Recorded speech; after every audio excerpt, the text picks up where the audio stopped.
রাজধানীতে বৃষ্টি থেমেছে, কিন্তু নিউ মার্কেটের ভোগান্তি এখনও থামেনি। জলাবদ্ধতার কারণে ব্যবসায়ীরা পড়েছেন চরম বিপাকে। দোকান খুললেও অনেক জায়গায় এখনও বৃষ্টির পানি আর নালা নর্দমার পানির প্রভাব রয়ে গেছে। নিচু অবস্থানের অনেক দোকানে পানি ঢুকে পড়ায় সকাল থেকেই চলছে পরিষ্কার পরিচ্ছন্নতার কাজ। কিন্তু প্রশ্ন হলো, ক্রেতারা কোথায়? পথচারীরা বলছেন পানি আর কাদার কারণে ক্রেতার উপস্থিতি একেবারেই কম, ফলে বিক্রিও আশানুরূপ হচ্ছে না।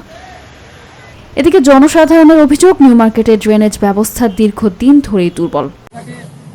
মানুষ যাতায়াতের খুব সমস্যা হচ্ছে, আর মানুষ চাকরিজীবী কর্মজীবী যারা আছে তাদের প্রতিষ্ঠানে সম্মুখে পৌঁছতে খুব কষ্ট হচ্ছে এবং মালিক মহাজন তাদের সাথে দুর্ব্যবহার করতেছে।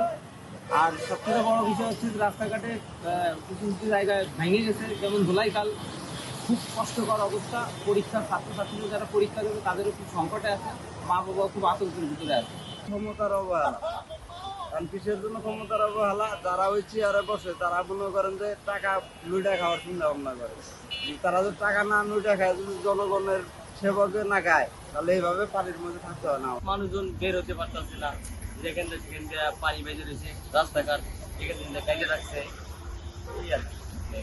সরকার বা প্রশাসন বদলালেও রাজধানীর অন্যতম বড় এই ব্যবসা কেন্দ্রের জলাবদ্ধতা সমস্যার স্থায়ী সমাধান হচ্ছে না। তাই অল্প বৃষ্টিতেই দুর্ভোগে পড়তে হচ্ছে ক্রেতা ও বিক্রেতা দুপক্ষকেই।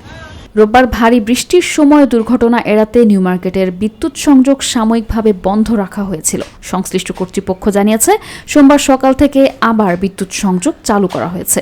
টানা বৃষ্টির প্রভাবে নিউ মার্কেটে এখনও জলাবদ্ধতার প্রভাব রয়েছে। কমে গেছে ক্রেতা, বাড়ছে ব্যবসায়ীদের ভোগান্তি। ডেস্ক রিপোর্ট, ভোরের ডাক।